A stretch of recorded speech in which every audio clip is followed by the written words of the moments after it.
Ok, Parashat Shavua, Haye Sarah. Alors on est après la Kedat Yitzhak, on connaît bien la suite des événements. Sarah meurt à l'âge de 127 ans et son décès va provoquer l'acquisition par Abraham de Marat Marpella, donc l'endroit où sont enterrés les trois Avot, Abraham, Yitzhak et Yaakov, avec leurs femmes respectives. Et on sait également que c'est là-bas que se trouvent Adam et Chava, qui ont été les deux premiers à y être enterrés. On va s'arrêter sur ça et j'espère, Bezrat Hachem, Lissiat Adishmer, que je vais réussir à expliquer ce que j'ai envie d'évoquer aujourd'hui parce que c'est vraiment compliqué et c'est très profond et aussi profond qu'intéressant. Alors, les événements, il faut comprendre de quoi on parle. Rashi nous dit, premier commentaire de Rashi sur la paracha, c'est l'âge de Sarah. L'âge de Sarah, c'est écrit Rashi, il te dit pourquoi c'est écrit à chaque fois, il y a écrit Vayu Chaye Sarah, voici les années de vie de Sarah, Mea Shana, 100 ans, Veisrim Shana, 20 ans, Vesheva Shanim et 7 ans. Pourquoi à chaque fois on rappelle les années? Rashi dit l'écart Nirtav Shana Bechol Shana Bechol Klal ou Klal. Pourquoi? Donc c'est pourquoi c'est écrit chaque fois on répète le mot année. Lomar Lecha. Chez Kol Echad Nidrash Leatzmo. Pour te dire qu'à chaque fois il y a une dracha individuelle sur chaque cas à faire. Il y a un enseignement à tirer. Bat Meak et Bat Esrim Lechet. À 100 ans, elle était comme à 20 ans au niveau des fautes. On considère dans la Torah qu'une personne n'est sanctionnable sur terre de ses fautes, enfin sur terre par Akadosh Baruch Hu, ne considère les fautes qu'à partir de l'âge de 20 ans. C'est-à-dire que jusque-là, Hachem ne considère pas nos fautes. Pour nous dire que Sarah, à 100 ans, zéro faute, comme à 20 ans, zéro faute.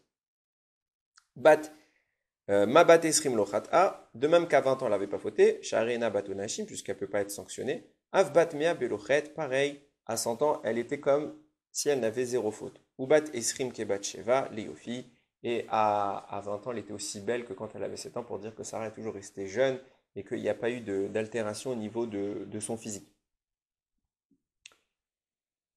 Sarah, donc la première des Imaot, c'est pas n'importe qui, on le sait.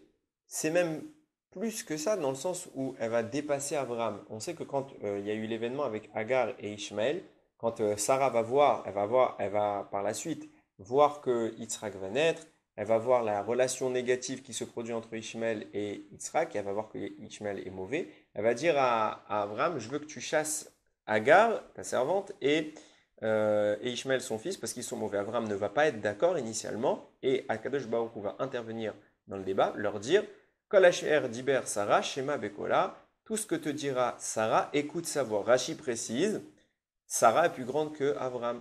Hachem lui dit tu l'écoutes parce qu'elle sait mieux que toi. En gros, elle sait mieux que toi, elle sait mieux de quoi elle parle. Sarah, c'est encore une fois une madriga qui a dépassé la prophétie d'Abraham. Donc encore une fois, j'insiste bien sur la grandeur du personnage. Pourquoi? Pour la suite des événements.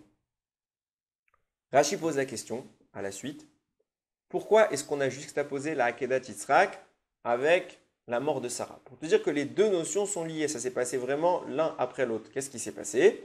Quand Sarah, le Satan est venu la voir, lui dire que, Akadosh Baruch Hu- enfin, que Abraham était en train de sacrifier Yitzhak, elle a souffert. Et par cette souffrance, elle est morte. C'est mieux précisé dans le Pirkei des Rabbi Eliezer. Le Pirkei des Rabbi Eliezer, il rapporte que le Satan, il était un peu dégoûté.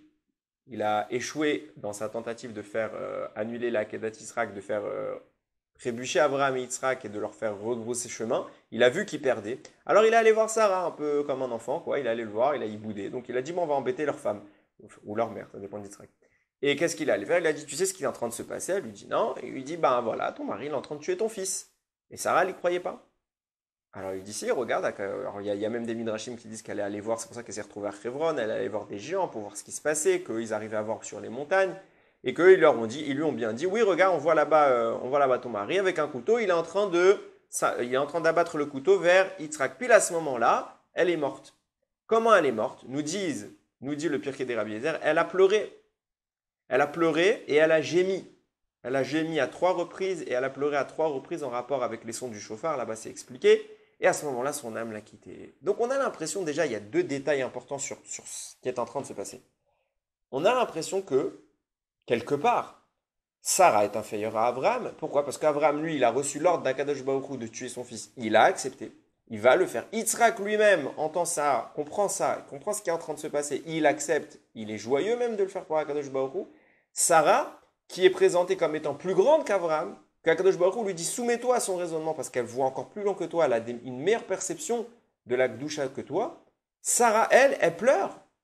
On comprend pas ce qui se passe. Sarah, on dirait, on est en train de dire, elle est triste de ce qui est en train de se passer. Et je rajoute quelque chose d'horrible, mais de réel. Toute l'histoire de la Akedat Yitzhak, d'un père qui tue son fils, c'est pas une première dans l'histoire. À l'époque, on voit que la Torah le critique énormément. Les goïms sacrifiaient leurs enfants à leurs idoles.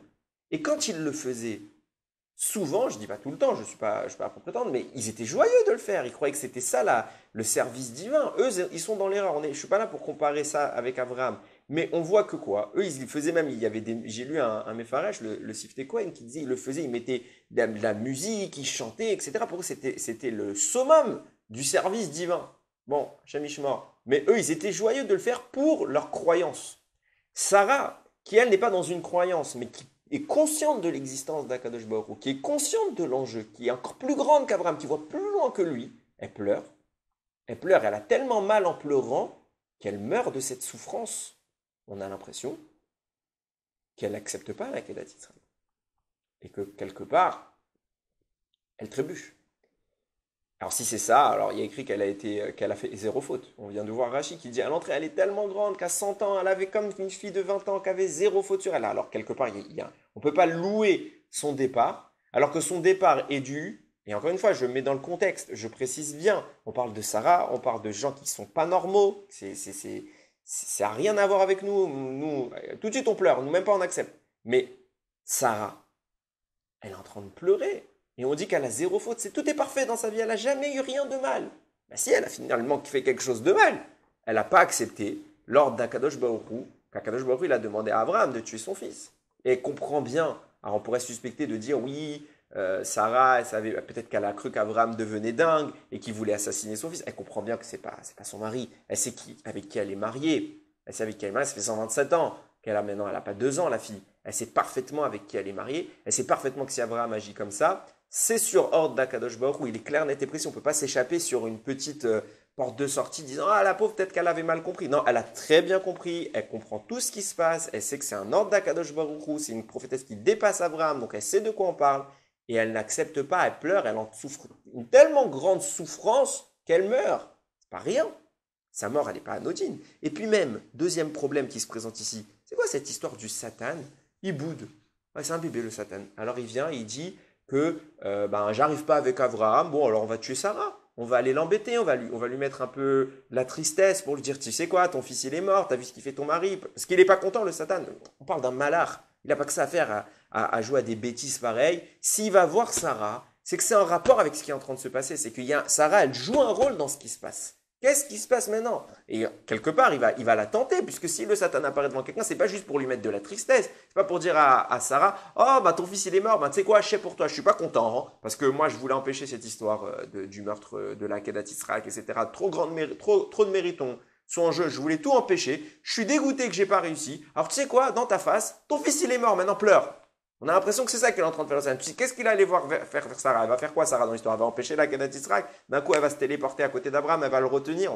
On n'est pas dans un délire pareil. Si le Satan il va voir Sarah, c'est qu'il a un objectif concret et clairement, c'est pas seulement la mort de Sarah. De toute façon, Sarah n'est pas morte par l'entremise du Satan, puisque Ramim, on va le voir tout de suite, nous disent que Sarah elle est morte par Neshika, elle est morte par adhésion avec Akadosh Baruch Hu. Donc le Satan il a rien à voir dans sa mort, il peut même pas la tuer lui.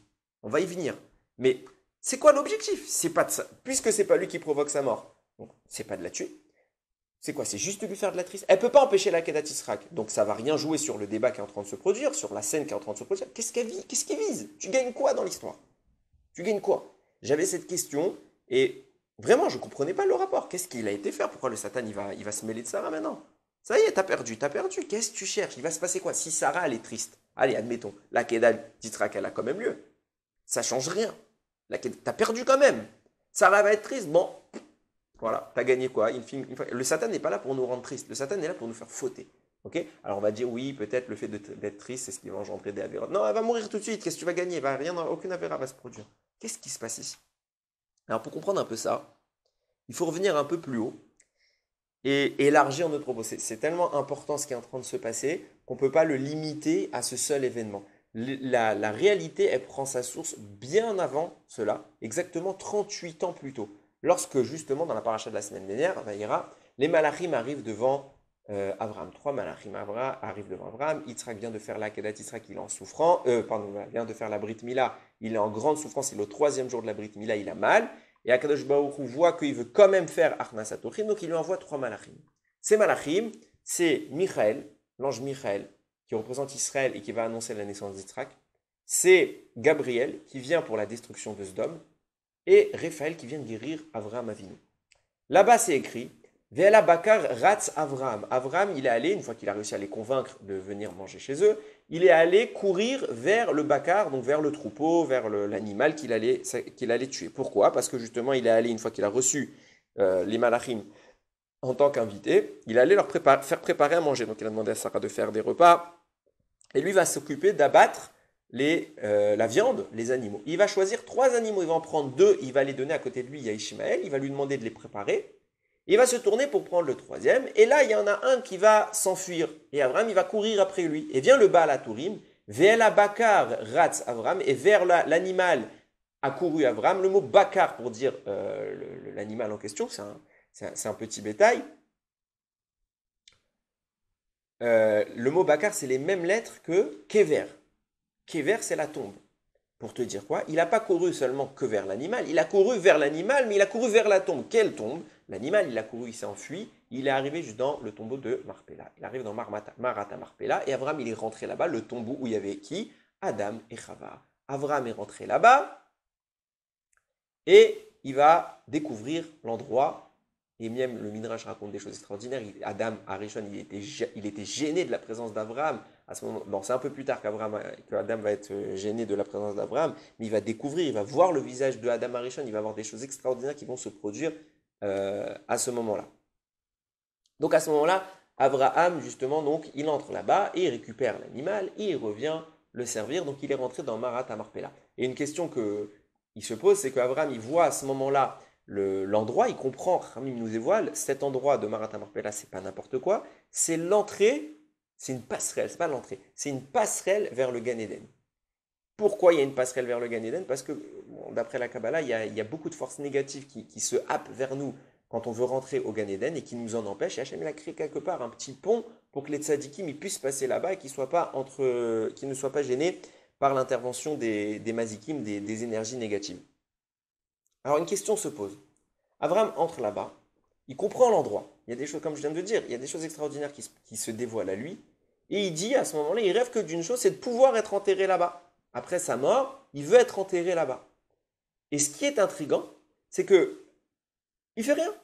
Il va chercher à l'acquérir que quand Sarah va mourir, soit 38 ans plus tard. Pourquoi il attend 38 ans pour essayer d'obtenir cet endroit? Il aurait dû tout de suite, ça y est, j'ai trouvé ce que c'était, je ne perds pas l'opportunité. Il n'y a que moi au monde qui suis au courant du secret qui se cache là-bas, qu'il y a Adam et Chava, que c'est l'entrée du Gan Eden. Je veux cet endroit pour sépulture, je veux être enterré là-bas, tout de suite je m'occupe de ça, je l'acquiers, et au moins je suis tranquille. Non, il attend que Sarah meure, 38 ans plus tard, et à ce moment-là précis, il va aller pour voir Ephron, lui dire s'il te plaît, vends-moi cet endroit. Il va lui vendre pour 400 pièces d'argent, qui est une somme colossale. Et à ce moment-là, il va enterrer ça. Pourquoi t'attends 38 ans?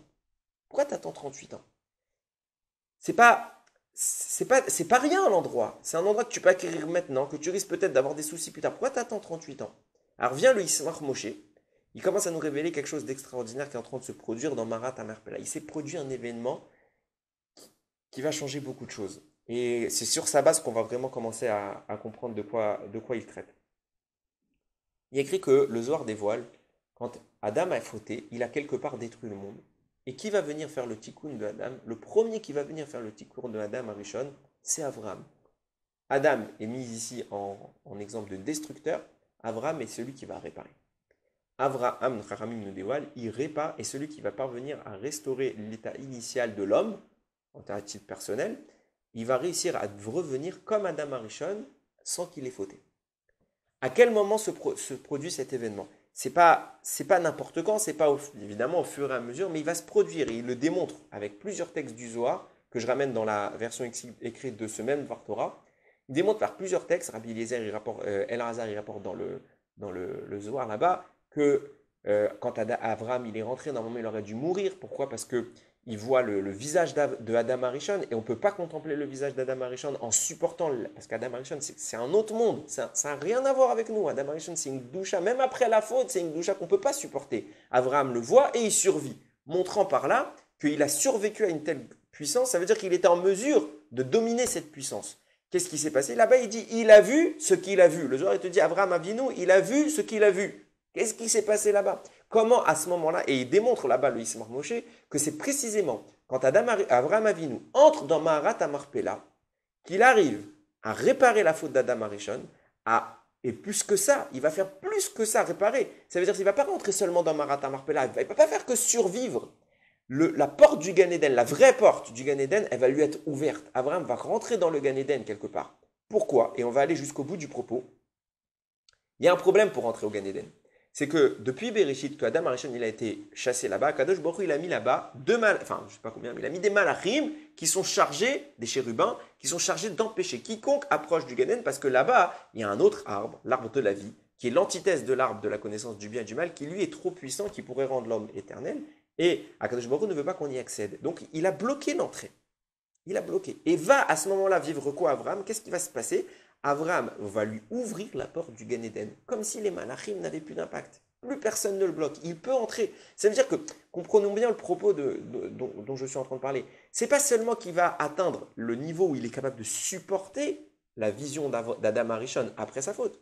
Il va dépasser Adam Arishon après sa faute pour revenir le Adam Arishon avant la faute. Pourquoi? Parce que lui peut entrer au Gan Eden. Et Adam Arishon, une fois qu'il en a été chassé, il n'a jamais eu le droit d'y retourner après sa faute. Donc ça veut dire que ce que voit Abraham Avinu, c'est un Adam après sa faute, il le supporte. Mais il dépasse ce niveau et il entre, il voit l'après du Gan Eden. Les portes lui sont ouvertes. Qu'est-ce qui se passe à ce moment-là pour que Abraham Avinu puisse entrer au Gan Eden? Et mieux que cela, le Zohar rapporte que qu'est-ce qui s'est passé pour qu'on dise d'Abraham qu'il a réparé ce que Adam Avinu a détruit, Adam Arishon a détruit, c'est que Adam a justement lui s'est servi de l'arbre de la connaissance du bien et du mal, donc il a eu une destruction avec ça puisqu'il a utilisé une énergie négative qu'il ne devait pas toucher.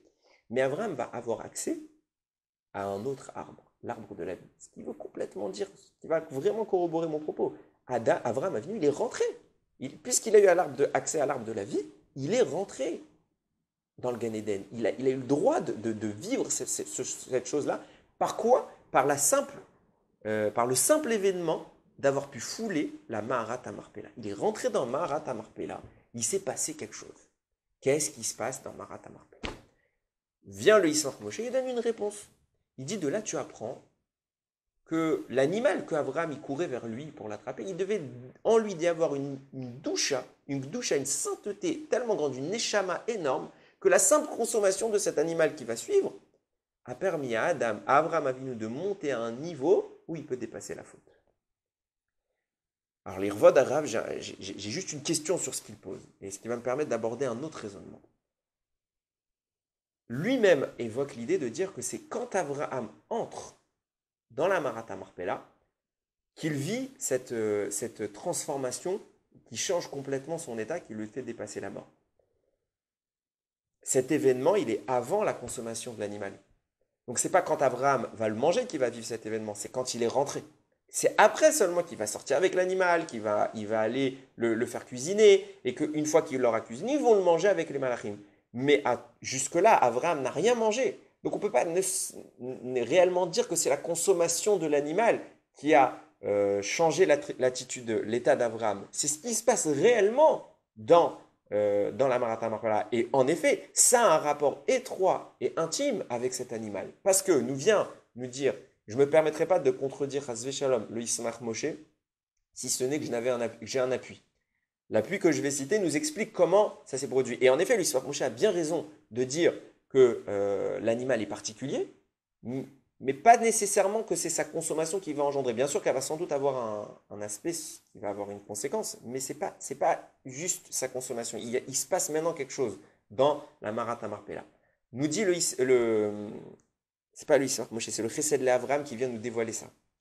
Le Chesed l'Avraham, il explique un peu le rôle de Maharat Amarpela. Normalement, Maharat Amarpela, c'est un endroit tellement saint que après Adam Arishon, le secret de Marat Marpella a été oublié de l'homme. Pourquoi? Parce que personne n'arrivait à rentrer.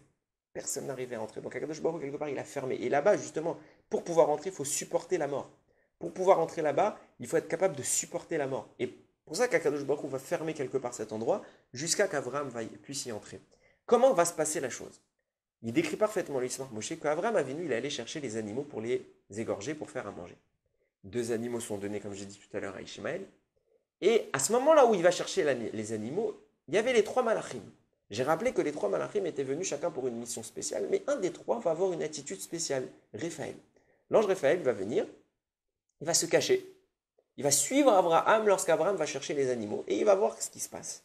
Donc une fois qu'Abraham a pris le deuxième animal, il l'a donné à Ishmaël. Il a pris un deuxième animal, et il l'a donné à Ishmaël. Que fait le malach? Il se déguise lui-même en taureau. C'est pour ça que Raphaël, c'est l'aide de Parkel. Par, c'est le taureau divin. Un taureau divin. Qu'est-ce qui se passe à ce moment-là? Il se déguise en taureau et Abraham se retourne, une fois qu'il a donné le deuxième animal à Ishmaël, il se retourne et il voit cet animal. Il est majestueux, il ressent qu'il y a quelque chose de particulier dans cet animal.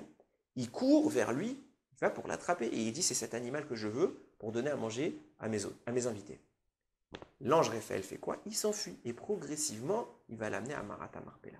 Et là-bas, c'est lui qui va ouvrir la porte de Marat Marpella. C'est lui qui va permettre l'accès à Marat Marpella, que jusque-là, l'être humain n'y a plus accès. Et Akadosh Baruch Hu va le lui redonner ensuite. Donc, il va voir Adam Arishon, etc. Et tout ce qui va s'ensuivre. Il va donc vivre l'ouverture du Gan Eden. On va lui ouvrir la porte du Gan Eden. Il va pouvoir entrer dans l'arbre de la vie. Et à ce moment-là, le malach revient dans les bras d'Abraham. Abraham récupère l'animal et il rentre chez lui pour s'occuper de les préparer. Que fait l'ange? Puisqu'il doit retourner à sa place. Donc d'un coup, hop, il disparaît. Et Abraham perd encore l'animal. Cette fois, Abraham, il a tellement perdu de temps jusqu'à maintenant qu'il se dit, j'ai pas le temps d'aller chercher encore un animal vers le troupeau, etc. Il me faut tout de suite un animal que je peux donner à manger. Donc il va utiliser le Sefer Yetzira. Le Sefer Yetzira, c'est un livre qu'Abraham a lui-même écrit qui dévoile énormément de secrets de la Kabbalah. Et parmi ces secrets, Sefer Yetzira, ça veut dire le livre de la création. Abraham utilise les secrets kabbalistiques qu'il détient et lui-même il crée un animal. Et c'est cet animal, on en a déjà parlé dans d'autres Divrei Torah, qu'Abraham va égorger et donner à manger au malachim. Donc, en effet, ce qu'on a dit tout à l'heure, cet animal, c'est pas n'importe lequel, c'est pas n'importe quoi, c'est un ange au début. Et après, il y a un autre animal qui intervient, c'est celui qu'Abraham va créer. Mais l'animal vers lequel Abraham court, c'est un malach. Ce n'est pas n'importe quoi. Et là se pose un problème. Comment se fait-il qu'un malach intervient? Du moins précisément, comment se fait-il que ce soit Raphaël qui intervient? Pourquoi? Parce qu'on a dit que Raphaël venait pourquoi? Pour faire la brite, pour soigner. Raphaël, c'est l'ange de la guérison. Il vient soigner Abraham. Donc, s'il vient soigner Abraham, il ne peut pas venir pour autre chose. Rashi, il démontre dans les psukim de Vayera, il dit qu'un malach est envoyé sur terre pour une mission et jamais deux à la fois. Donc, une chose à la fois. Donc, si tu me dis qu'il est venu pour faire la Brit Mila, et là, le Yismach Moshe précise bien, tout ce qu'a fait le malach, à savoir se déguiser, venir suivre Abraham, se déguiser en animal, le faire courir après lui jusqu'à Marat Marpella, pour lui ouvrir la Marat Marpella, c'était un ordre d'Hachem. C'était sa mission. Il est venu et a agi de cette sorte, justement parce qu'Akadosh Baruch Hu l'envoie pour ça. Ce qui veut dire qu'il a reçu 2 missions. Aucun ange ne vient pour 2 missions, ça n'existe pas. Donc s'il est venu l'ange Raphaël pour guérir Abraham des douleurs de la Brit Mila, on ne peut pas admettre qu'il soit venu également pour une 2e mission parce que ça n'existe pas. De là, on est obligé de conclure que la mission de l'ange, à savoir la Brit Mila, soigner Abraham, mais plus encore de se déguiser en animal, de le conduire à Marat Marpella, c'est la même mission parce qu'il ne peut pas avoir de mission. Et donc c'est un prélude à la guérison de la Brit Mila. Ce qui est en train de vivre Abraham, c'est l'ange lui-même qui est venu faire une grande mission qui est unique et qui concerne la Brit Mila. De là, on peut commencer à comprendre ce qui est en train de se passer. À savoir que le Sfat Emet écrit qu'au moment où Adam Avinu a fauté, à la base, on le connaît tous, ce midrash de Rabbi Meir, qui dit que Adam Avinu, il était vêtu d'un habit de lumière. Et seulement après sa faute, il a été recouvert par une tunique de peau. Et quand Rabbi Meir disait Kotnot Or, une tunique de peau qu'Hachem a confectionnée à Adam Arishon, je commence à m'embrouiller, à Adam Arishon, le mot Or, qui signifie la peau, qui a recouvert Adam Arishon, Rabbi Meir avait l'habitude de dire Or avec un Aleph pour dire la lumière. Pour dire quoi? Adam Arishon avait de la lumière et la peau va venir, les forces du mal vont venir se manifester et boucher les canaux qui exprime cette lumière. Une peau va venir recouvrir et éteindre la lumière. Et nous, notre objectif sur Terre, c'est de permettre l'extraction de cette lumière, de rouvrir, de faire une brèche dans notre peau. Il ne faut pas s'entailler, mais il faut purifier, raffiner la peau pour lui permettre de faire rayonner et de faire jaillir la lumière qui est à l'intérieur de nous, celle qu'on hérite depuis Adam Arishon. Nous dit le Sfat Emet sur Parashat Tazria que quand Akadosh Baruch Hu il a donné à Abraham la Brit Mila, c'était en réponse à cette peau qui est apparue. La Brit Mila constitue l'entaille, l'ouverture de la lumière. Ça veut dire que la peau qui cache, la Brit Mila vient faire une fissure, une brèche qui permet à la lumière un peu de jaillir. Toute la notion de la Brit Mila, c'est d'ailleurs que nous disent, Adam Arishon est né, il était déjà circoncis, il n'y avait pas le défaut que l'homme doit avoir de couper un bout de chair. Pourquoi? Parce que la notion de chair n'existe pas chez Adam. Il est que lumière, il est né naturellement parfait.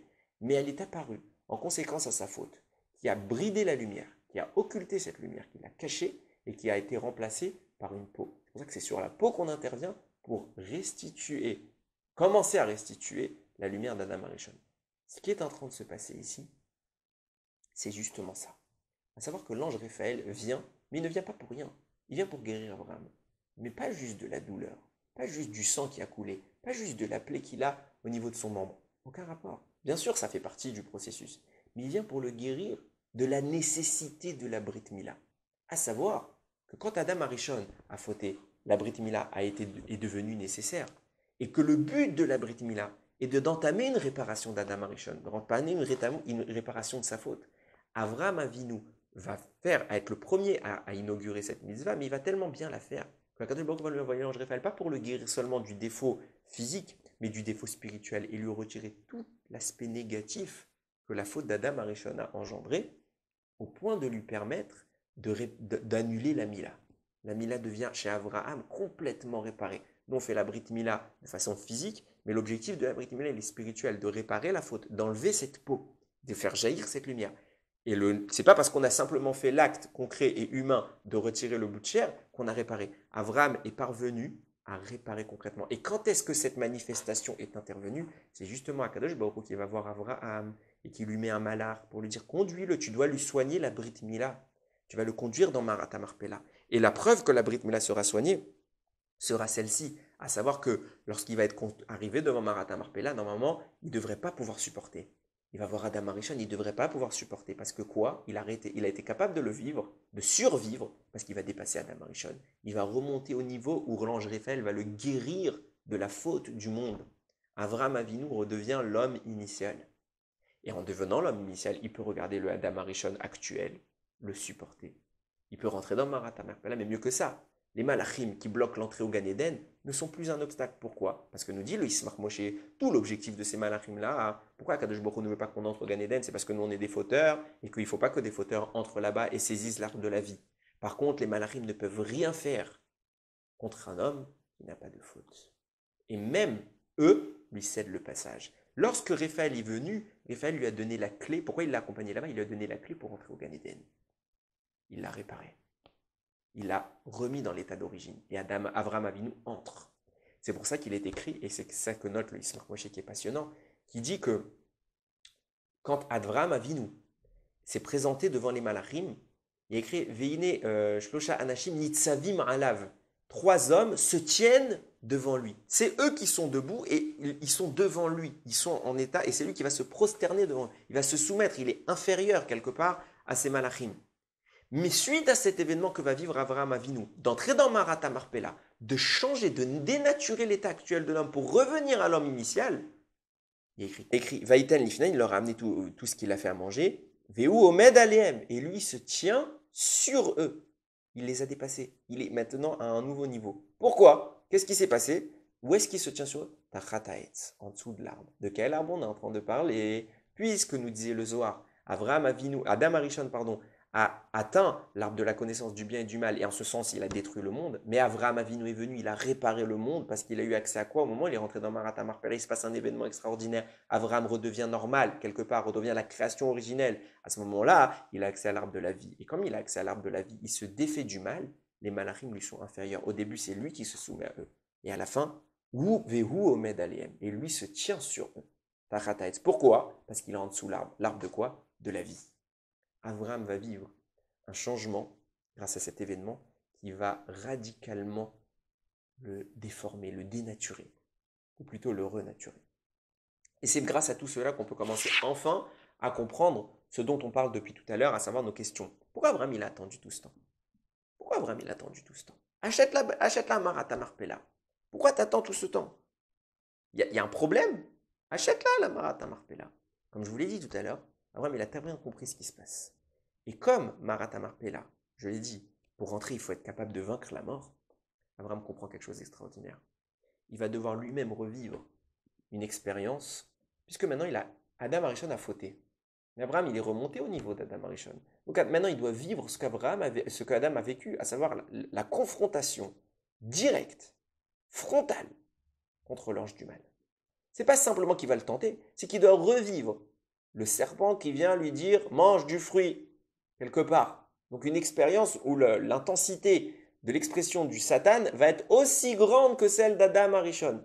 Pourquoi? Parce qu'à ce moment-là, Abraham maintenant il a accès à l'arbre de la vie, ça veut dire qu'il est en confrontation avec la mort que représente le serpent et plus précisément le Satan. Donc maintenant, c'est pas simplement qu'on doit être chacun de son côté, je dois me confronter à toi et je dois te battre. Maintenant, l'objectif ultime d'Abraham, c'est de le battre, de soumettre la mort, de repousser la mort jusqu'à ses frontières, qu'elle ne le touche plus, qu'elle ne le concerne plus. Ça ne veut pas dire qu'Abraham ne va pas disparaître, ne va pas mourir, etc. Quand on dit qu'on va vaincre la mort, ça veut dire que normalement un être humain meurt de ce monde par l'intervention du Satan.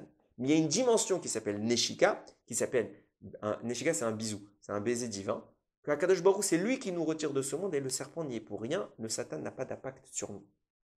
Abraham Avinu doit briser la force de la mort dans le monde. Et c'est pour ça que quand le Midrash disait, le Siftekoan disait, que j'ai cité tout à l'heure, que quand les gens entraient dans la Marat Marpella, il y avait des forces négatives qui les agressaient, qui venaient les tuer. Ephron, il a toute sa vie voulu rentrer, mais il n'a pas pu. Pourquoi? Parce qu'à chaque fois qu'il venait, il voyait des monstres venir pour le détruire. Il ne voulait pas rentrer là-bas. Donc pour lui, c'était quelque chose de maudit. C'était un tout bénef qu'Abraham il veut le lui acheter. Mais ce qu'Abraham a bien compris, c'est que maintenant il doit revivre l'expérience d'Adam Arishon, de se confronter contre le mal, mais pas seulement dire j'ai réparé, maintenant je suis réparé, je dois revivre l'expérience et la gagner. Vivre l'ultime confrontation. Et il va la vivre. Et c'est pour ça qu'il ne va pas acheter tout de suite Marat Marpella, parce que tant qu'il n'a pas vécu cette expérience-là de confronter le mal, de le détruire, de le soumettre à lui, alors Abraham ne peut pas encore acheter Marat Marpella. Il peut y entrer, il peut survivre à l'expérience, mais il n'a pas encore détruit le mal. Et pour pouvoir détruire le mal, Chachamim nous disent, en disant Marat Marpella ne sont enterrés que ceux qui sont morts par Neshika, que ceux qui sont morts par baiser divin. Il n'y a pas que tous ceux qui ont vécu ça qui sont enterrés là-bas. Mais si tu dois être enterré là-bas, c'est que tu as vécu une mort semblable à celle d'Abraham, Israël et Jacob, Abraham Abraham, les trois patriarches, ainsi que leurs femmes. Donc il faut être capable de s'extraire de la mort. Et là, Abraham va pouvoir vivre l'expérience qui va le lui permettre, on va en parler tout de suite. Et c'est seulement à ce moment-là qu'il va acquérir la Marat Marpella et pouvoir l'offrir justement pour ses descendants. Qu'est-ce qui va se passer dans la suite de l'histoire? Et c'est là qu'on va comprendre réellement, le rapport avec le Satan et Sarah. Le Rachaim, il vient, il écrit, il va prendre son fils Yitzhak et il va le tuer, pour le tuer plus précisément. Chazal nous disent que finalement il l'a tué. En réalité, on a déjà vu ça plusieurs fois, en réalité, Akadosh Baruch Hu va demander de faire cette mission et il va se passer quelque chose d'extraordinaire. Il faut savoir que Yitzhak ne pouvait pas avoir d'enfant jusqu'à 737 ans. Pourquoi? Parce que Yitzhak avait une neshama féminine, une neshama de femme. Et il ne pouvait pas engendrer. C'est pour ça qu'on ne va pas nous parler de Rivka jusqu'à la Akedat Yitzhak. Dès qu'il y a eu la Akedat Yitzhak, dans la parachat de la semaine dernière, tout de suite on nous parle de la naissance de Rivka. Jusque-là, on nous en parle pas. Pourquoi? À ce moment-là, on en parle précisément. Parce que comme Yitzhak n'existe pas version homme, c'est un homme à l'extérieur, mais il a une neshama de femme, il ne peut pas engendrer. Parce qu'une neshama de femme ne peut pas engendrer avec une neshama de femme, il faut qu'il y ait une symbiose d'une neshama masculine avec une neshama féminine. Et lorsque Akadosh Baruch va demander à Abraham de faire la Katzak, le but c'est de retirer la neshama féminine pour faire entrer la neshama masculine. C'est pour ça que lorsqu'Abraham va se présenter, la neshama d'Yitzhak va partir. Et cette neshama va partir et être remplacée par une nouvelle neshama d'ordre masculin. Alors, on va expliquer tout de suite pourquoi ça s'est passé comme ça. Chachamim dévoile dans le Midrash que à la base, Avram et Sarah s'appelaient Avram, sans le He, et Sarai, avec un Yud, et il n'y avait pas de He. Et justement, dans cette configuration de leur nom, ils ne pouvaient pas enfanter, ils ne pouvaient pas avoir d'enfants. Que fait Hachem? Il prend le Yud de Sarai, la dernière lettre, qui valait en numérique 10, il la divise en deux lettres identiques, 2 He, 5 et 5. Il remplace le nom de Sarai, le Yud, il enlève, il lui remplace par un premier He. Et Avram, où il n'y avait pas de He, on lui rajoute un deuxième He, Avraham, pour créer justement l'ajout, le complément. Donc on prend l'énergie de Sarah et on la divise en deux. Et grâce à cette énergie, ils nous disent que ces deux He qu'on va diviser ici, ça tire leur source dans le nom d'Akadosh Baruch Hu, Yud Ke Vav Ke, et qui sont des énergies qui justement permettent la création de la vie, qui donnent naissance. Donc c'est pour ça qu'Akadosh Baruch Hu fait ce procédé. Mais qu'est-ce qu'on apprend de là? Le Mégalé à Monkot, il dévoile un peu ces choses-là, mais Chachamim nous explique de façon, je vais expliquer ici de façon très simple. En réalité, Sarah va faire don d'une Neshama à Yitzhak pour permettre son existence. Yitzhak ne peut pas venir au monde, il n'existe pas ce monsieur Yitzhak. Que va faire Sarah? Elle va donner une partie de sa Neshama, c'est pour ça qu'Akadosh Baruch Hu va prélever dans son nom une énergie, et il va la diviser, et va pour permettre la création de la vie. Et cette énergie qui va donner la vie d'Yitzhak est complètement issue de Sarah, puisque c'était son Yud. Ce qui veut dire que l'âme d'Yitzhak, c'est une partie de la Neshama de sa mère Sarah. Et lorsqu'Akadosh Baruch Hu demande à Avraham, maintenant qu'on a réussi à contourner le problème parce que Yitzhak ne peut pas vivre, mais il a une Neshama féminine, la vraie Neshama d'Yitzhak n'est pas encore venue. Tu vas tuer cette Neshama, tu vas la retirer de ce monde, et en la retirant, je vais la remplacer par une nouvelle Neshama, qui cette fois sera bien la Neshama masculine, qui pourra provoquer la naissance de Rivka et qui pourra donner la vie par la suite. Alors, pourquoi Akadosh Baruch Hu fait les choses comme ça? Ils nous disent que Yitzhak et même Sarah représentaient la rigueur absolue. Contrairement à Abraham qui était le chesed, la bonté. Akadosh Baruch Hu a voulu qu'on fasse la shrita, qu'on égorge la rigueur pour amenuiser les énergies qui pourraient nous accuser dans le ciel. C'est pour ça qu'il a opéré ce procédé-là. Et justement, c'est là que ça commence à devenir intéressant. Puisqu'on est dans la Neshama de Sarah, tout ce qui se passe en réalité, c'est la Neshama de Sarah. Il se passe quoi? Vient Abraham pour tuer quelque part Sarah. Il ne vient pas tuer Yitzhak, il vient tuer la Neshama de Sarah. Yitzhak accepte. Sarah n'accepte pas. Chaz v'shalom.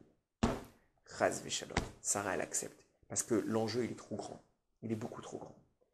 On est en train de dire ici qu'on va repousser l'énergie négative de la mort. Qu'est-ce qui est en train de se produire? On a dit tout à l'heure que le Midrash racontait que Sarah, elle a entendu du Satan. Le Satan est venu voir Sarah. Pourquoi il vient voir Sarah? Quel est le rapport?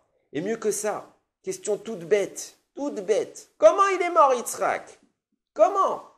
Qu'est-ce qui s'est passé pour qu'il meure? Abraham, il l'a transpercé. Nos Chachamim nous disent oui, il est mort. Mais pourtant, il y a le Midrash qui dit clairement que quand Akadosh Baruch Hu est intervenu, Abraham Avinu, il a dit bon, Akadosh Baruch Hu, je suis venu, maintenant je fais rien. Alors tu sais quoi, au moins pour que Yitzhak il puisse vivre un petit peu la mitzvah, que pourquoi on l'a fait venir ici, et que moi aussi je puisse vivre cette mitzvah, viens, je lui fais goûter une goutte de sang, je lui fais sortir, pas parce que je veux lui faire mal, mais pour pas qu'on dise que sa mitzvah elle a été annulée, au moins qu'on a fait quelque chose. Hachem il lui dit même une goutte de sang, tu la fais pas sortir. Rien. Ça veut dire quoi? Ça veut dire que le couteau il a même pas touché Yitzhak. Comment il est mort Yitzhak? Bien, le Midrash nous dit, en Yal Kuchimoni rapporte que qu'est-ce qui s'est passé? Al-Kadosh Baruch Hu, Avraham Avinu, il a pris l'épée, le couteau, il a approché de Yitzhak, et quand c'est arrivé sur le cou d'Yitzhak, sa neshama elle est partie. Je comprends pas. Et alors, par la suite, il s'est passé quoi? Al-Kadosh Baruch Hu, il a remplacé maintenant, il a ressuscité Yitzhak, il a donné sa nouvelle neshama. Yitzhak s'est défait de des ficelles qui le retenaient, il s'est mis debout, et il a dit maintenant, je comprends que les morts sont amenés à ressusciter, à vivre Triyat Ametim, la résurrection des morts. Donc il a récité la bracha qu'on dit tous les jours dans la Hamida 3 fois par jour, Baruchata Hashem, Mechaya Ametim, béni sois-tu Hashem, qui ressuscite les morts. Je comprends pas. Pourquoi t'es mort? Pourquoi il est mort Yitzhak? Parce que, attends, il est au courant de ce qui se passe, rappelons bien. Yitzhak est parfaitement au courant de ce qui est en train de se passer, il est content de vivre la Akedat Yitzhak, il n'a plus peur de rien. Qu'est-ce qui se passe? Il prend le couteau Abraham, il approche, il n'a pas touché encore, il n'a pas même une goutte de sang, il n'y a pas eu. Yitzhak qui meurt. Yitzhak qui meurt. Pourquoi tu meurs? Réponse. Puisqu'il s'agit de la Neshama de Sarah, Sarah fait partie du système. Le Satan, il a vu qu'il n'a pas réussi à empêcher Yitzhak. Yitzhak, il veut mourir pour Akadosh Baruch Hu. Il n'a pas réussi à empêcher Abraham. Il a tout tenté pendant 3 jours de chemin, il n'a pas réussi. Il a dit, je vais gâcher quand même la Kedat Yitzhak. Pas parce que je suis un gamin qui va faire ah, blablabla, je vous ai eu, t'es pas contente, et ben voilà, j'ai foiré, et ben ton fils il est mort. Non, c'est un Neshama.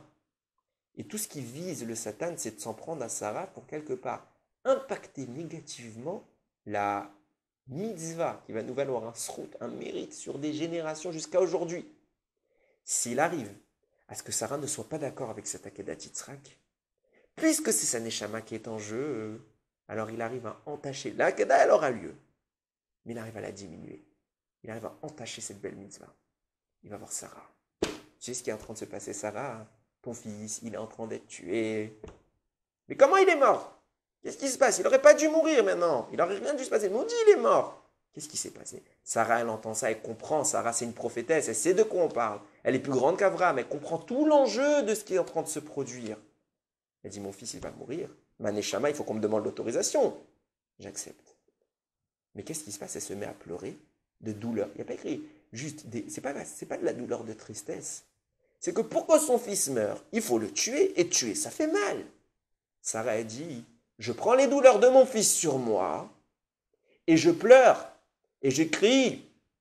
Pourquoi je crie? Parce que moi, la douleur que normalement il aurait dû vivre Yitzhak, quand le couteau il aurait dû rentrer sous sa gorge, je la prends sur moi, et c'est ça qui a tué Sarah. Elle a pris la douleur, le tsar, la douleur, elle l'a pris sur elle. Et elle en est morte. Et puisqu'elle est morte, elle, Akadosh Baruch Hu, il n'a pas eu besoin de faire souffrir Yitzhak pour lui retirer cette neshama, puisque la neshama de Sarah, c'est la neshama qu'il a Yitzhak. Donc quand cette neshama, elle monte, tout monte. Donc la paranishmato. À ce moment-là, la neshama de Yitzhak, elle s'envole et elle se détache de lui. Pas parce qu'il a eu à mourir physiquement, sa neshama, elle ne pouvait plus rester sur terre. Pourquoi il n'a pas souffert? Pourquoi sa neshama, elle est partie sans souffrance? Parce que quelqu'un d'autre a pris la souffrance à sa place, c'est sa mère. Sarah, elle n'a pas pleuré de tristesse. Sarah, elle a pleuré parce qu'elle avait mal. Elle a souffert et elle a annulé la souffrance de son fils pour que lui n'ait pas mal. Tellement qu'elle était en action. Elle n'était pas passive, c'était pas une spectatrice. C'est pas n'importe qui, Sarah. Sarah, la Akedat Yitzhak, elle en fait partie. C'est pour ça que les deux sujets sont liés. Pas pour critiquer Sarah. Parce que comme on a dit, Sarah, à la fin de sa vie, elle avait zéro faute. C'était pas pour la critiquer. Pour dire qu'elle a une même part que les deux, Avraham et Yitzhak, dans la Akedat Yitzhak. Sarah, elle en fait partie. Et c'est elle qui va conclure le procédé. Car elle va mourir, elle va faire la Akedat Yitzhak. Et à ce moment-là, puisque le Satan il est venu se confronter à Sarah, Avraham Yitzhak qui s'est confronté à eux et à Sarah, et qu'ils ont gagné, et que tout l'objectif ici, c'était de dire quoi? On est en train de revivre l'événement d'Adam Arishon, quand tu es venu nous voir il y a des années en arrière, que tu as voulu à la création du monde instiguer la mort dans le monde. Ben, tu sais quoi? Nous, on va battre la mort. Toi, tu es la mort, on te bat. Comment on t'a battu? En mourant nous-mêmes. Mais c'est pas tout. Puisqu'on a réussi à te battre, qu'est-ce qui se passe? La mort disparaît de ce monde. Immédiatement, qu'est-ce que fait Akadosh Baruch Hu? Kriyat Hametim chez Yitzhak. Yitzhak ressuscite. Le Satan est vaincu. Et c'est pas avant, c'est que maintenant, qu'Avraham il peut se diriger vers Ephron et acheter Marat Marpella. Que maintenant, pas avant. Parce que jusque-là, on était certes capable d'entrer au Gan Eden. On était tout ce que on pouvait vivre, mais on n'a pas vaincu le Satan. Et maintenant, et tant qu'il est là-bas, on ne peut pas acquérir cet endroit, on ne peut pas en être le dépositaire. Maintenant que je t'ai battu, et pas 38 ans en arrière quand j'ai découvert cet endroit, maintenant que je suis le dépositaire de cet endroit, je t'ai vaincu, tu n'as plus d'impact sur moi. J'entre et je sors quand je veux, j'acquiers cet endroit, et plus aucune force négative ne peut m'en empêcher. Il va voir Ephron, et il paye. C'est juste un chèque à faire. Et c'est à lui, parce qu'il a déjà fait l'acquisition spirituelle.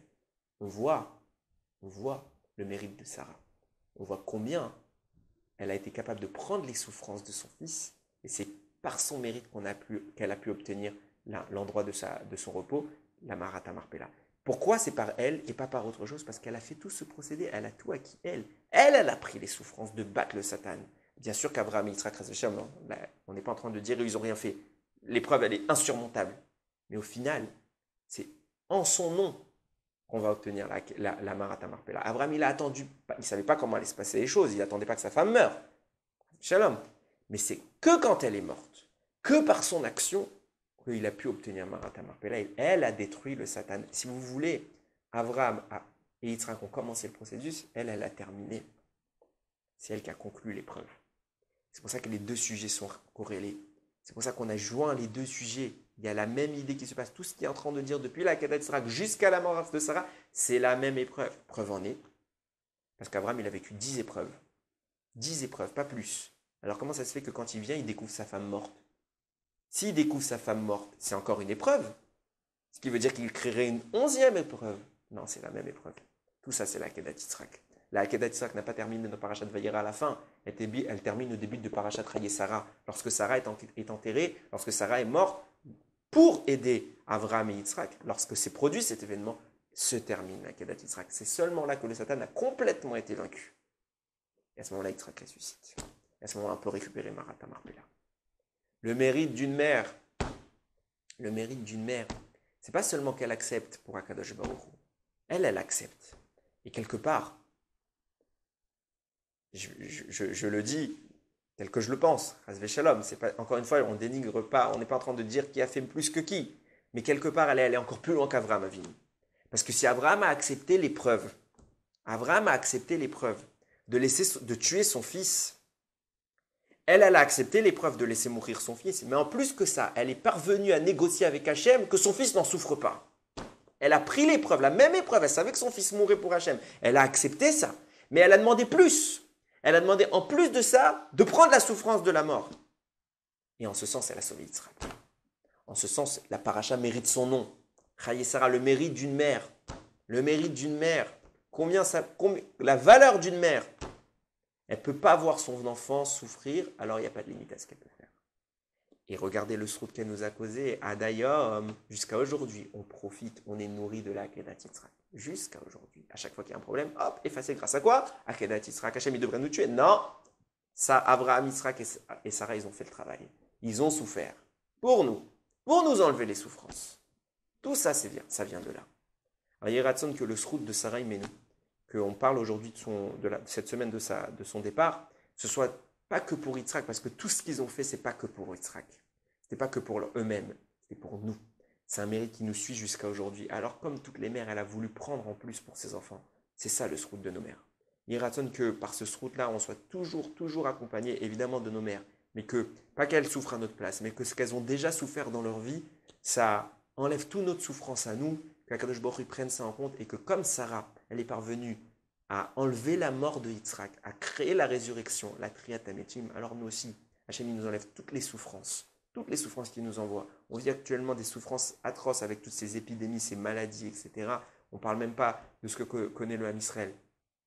Hop, ça y est, quand Akadosh Baruch Hu nous enlève tout ça, que par le srout de nos Imaot et de nos Avot, toutes les souffrances du Ham Israël disparaissent, qu'enfin on puisse connaître cette Triat Hametim qu'elle a engendrée chez son fils, que son fils a ressuscité grâce à elle, que nous aussi, nos morts reviennent, que Kadosh Baruch Hu nous envoie le Mashiach, qu'on reconstruit le Beth Amikdash, et que Nigmar Asipour, l'histoire se termine. Pas l'histoire se termine pour dire il n'y a plus rien, mais qu'en vrai la vraie histoire commence, qu'on puisse enfin s'approcher d'Akadosh Baruch Hu comme on aimerait, par la venue du Mashiach, Baruch Adonai Leolam, Amen ve Amen.